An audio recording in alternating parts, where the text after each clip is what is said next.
ब्रह्मा शिव महापुराण की कथा और वो भी सावन के महीने में चल रही है, बहुत अच्छे से समझिएगा। राम जी के मंदिर में गए, राम जी की मूर्ति है, मंदिर किसका है? जम के बोलो, राम जी। ठीक है, समझ गए? अरे बोलो तो जम के। कृष्ण जी के मंदिर में गए तो मंदिर किसका है? कृष्ण भगवान। माँ राधा जी होंगी, कृष्ण होंगे। राम जी के मंदिर में गए तो सीता जी होंगी, लक्ष्मण होंगे, हनुमान होंगे, भरत होंगे, शत्रुघ्न। ठीक है। ब्रह्मा जी के मंदिर में गए, ब्रह्मा होंगे। गायत्री माता के मंदिर में गए, गायत्री माता होगी। सावित्री माता के मंदिर में गए, सावित्री माता होगी। लक्ष्मी जी के मंदिर में गए, लक्ष्मी जी होंगी। नारायण के मंदिर में गए, नारायण होंगे। तुम जिस मंदिर में जा रहे हो उस मंदिर में जो देवता है, बस मंदिर में वो एक अकेला देवता है। जैसे राम मंदिर में राम जी है, कृष्ण मंदिर में कृष्ण है, दत्त मंदिर में दत्त है, शनि मंदिर में शनि जी हैं, बृहस्पति मंदिर में बृहस्पति हैं। पर ये सारे मंदिर में जाना, वहां पर एक देवता होंगे और एक देवता का स्मरण होगा। पर शंकर भगवान की शिवालय में, हम शिव मंदिर में, शिवालय में जब जाते हैं तो वहां एक देवता नहीं रहते, इसलिए उसका नाम मंदिर नहीं होता, उसका नाम होता शिवालय। शिवालय का मतलब है जिसमें सब लय हैं, अर्थात 33 कोटि देवी देवता उस शिवलिंग के अंतर्गत विराजमान है। एक शिवलिंग के पास में 33 कोटि देवी देवता रहते हैं। वो केवल अकेला शंकर का मंदिर नहीं होता, वो केवल अकेला पार्वती का मंदिर नहीं होता, वो अकेला केवल गणेश का मंदिर नहीं होता, वो अकेला केवल शिव का मंदिर नहीं होता। राम मंदिर जाएंगे तो राम जी हैं, कृष्ण मंदिर जाएंगे तो कृष्ण।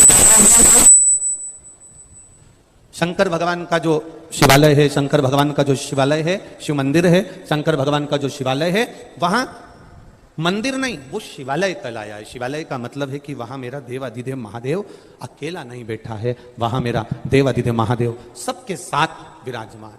33 कोटि देवी देवता वहां विराजे। ऐसे ऐसे नियम ना जाने कौन बना देता है। अगर ऐसे नियम कोई बनाता हो तो हमको जरूर बताना, तो हम भी उसके चरण पकड़ लेंगे कि ऐसे नियम किसने बना दिए।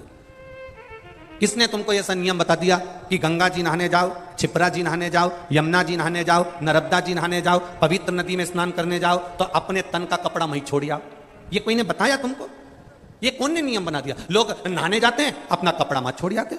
कपड़ा छोड़ दिया मतलब अपनी बीमारी छोड़ दी, अपना दुख छोड़ दिया, अपनी तकलीफ छोड़ दी। ये कौन ने नियम बना दिया? किसी शास्त्र में, किसी वेद में, किसी पुराण में यह नहीं लिखा कि किसी पवित्र नदी पर स्नान करने जाना तो अपने तन के कपड़े को वहीं घाट पर छोड़कर आ जाना। अपने तन के कपड़े को अपने उस घाट पर छोड़कर आ जाना, ये किसी वेद और शास्त्र और पुराण में नहीं लिखा। किसी सरोवर में स्नान करने जाओ तो घाट पर अपने कपड़े छोड़कर आ जाओ। वो कपड़े पड़े रहते हैं। अमावस्या के दिन स्नान करने गए, दिवाली के दिन स्नान करने गए, कार्तिक का स्नान करने गए, पूर्णिमा का स्नान करने गए, तुम्हारे तन का कपड़ा तुम वहां पटक कर आ गए। पटक कर आ गए, वो कपड़ा दूसरे लोग नहा रहे थे, पांव में आ रहा है, लोगों को तुम्हारा कपड़ा छुआ जा रहा है, उससे तुमको दोष लगेगा। इसलिए जिस सरोवर में, तालाब में, गंगा में, यमुना में, सरयू में, सरस्वती में, नर्मदा में, जिस पवित्र नदी में, जिस पवित्र सरोवर में, जिस पवित्र कुंड में तुम स्नान करो, उस कुंड की मर्यादा का ध्यान रखो कि हम उसको गंदा ना करें, क्योंकि इसमें 33 कोटि देवी देवता आकर स्नान करते हैं और हम भी स्नान कर रहे हैं, तो इसको शुद्ध रखा जाए। इस ब्रह्मलोक के दरवाजे की द्वारपाल थी जिसका नाम था लंकनी। क्या नाम था? लंकनी। ब्रह्मा जी के दरवाजे की द्वारपाल थी। जो लंकनी रावण की लंका की भी द्वारपाल बनी, वो लंकनी पहले ब्रह्मा जी के दरवाजे की द्वारपाल थी। अब ये दरवाजे की द्वारपाल थी और बड़ी सुंदर थी, ब्रह्मा जी के द्वार की द्वारपाल। माता सावित्री, माता सरस्वती, माता गायत्री, माता लक्ष्मी, माता पार्वती, मां इंद्राणी, मां अरुंधति, इन सबकी वो बड़ी प्रिय थी। प्रियता से मतलब ये होता है कि जब जब पार्वती जी माता सरस्वती से मिलने जाती थी, या सावित्री से मिलने जाती थी, या गायत्री से मिलने जाती थी, तो सबसे पहले दरवाजे पर ये लंकनी मिलती थी और ये बहुत आदर करती थी, बहुत सम्मान देती थी।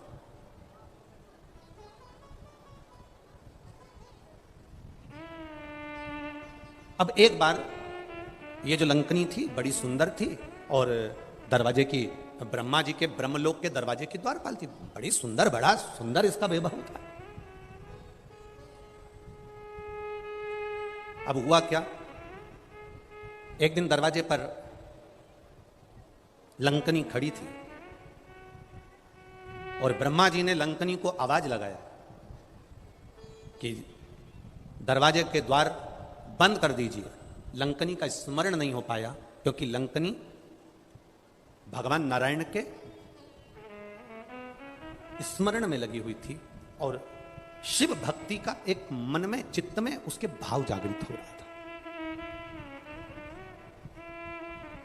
लंकनी ने अपने मन में यह विचार करा कि आज तक मैंने ब्रह्मा जी के दरवाजे की द्वारपाली करी है, पर आज तक मेरे जीवन में मैंने आज तक भगवान शंकर के स्वरूप का स्पर्श नहीं किया, भगवान शंकर के शिवलिंग का स्पर्श नहीं किया, भगवान शंकर के स्वरूप का स्पर्श नहीं किया। बस लंकनी सोच में डूबी हुई थी। ब्रह्मा जी ने आवाज लगाया, लंकनी को आवाज लगाकर बुलाया, लंकनी आओ, ए लंकनी द्वार बंद करो, ए लंकनी दरवाजा खोलो। लंकनी का ध्यान नहीं गया। जब लंकनी का ध्यान नहीं गया, लंकनी का ध्यान वहां तक नहीं पहुंचा। ब्रह्मा जी उठकर खड़े हो गए। ब्रह्मा जी आए और ब्रह्मा जी को क्रोध आया और क्रोध आकर ब्रह्मा जी ने श्राप दे दिया, लंकनी तुम मेरे दरवाजे की द्वारपाल होकर तेरी चित्त, तेरी वृत्ति, तेरा मन और कहीं लगा हुआ है, मैं तुझे श्राप देता हूं, तू पृथ्वी पर जाएगी, मृत्यु लोक में जाएगी और रावण की उस लंका की द्वारपाल तू बनेगी।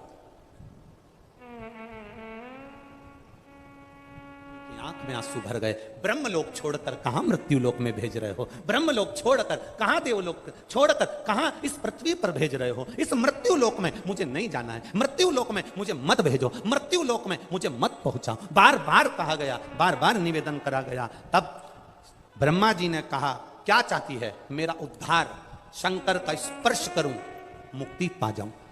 ब्रह्मा जी ने कहा शिव का स्पर्श ऐसे नहीं हो सकता, शंकर का स्पर्श तो होगा, पर शंकर का ही रुद्र अवतार श्री हनुमान जी महाराज तेरे को स्पर्श करेंगे, मुष्टिका का प्रहार देंगे, तेरा कल्याण होगा और तू वापिस ब्रह्मलोक में आ जाए,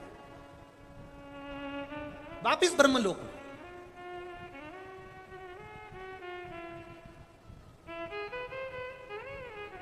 एकमात्र स्पर्श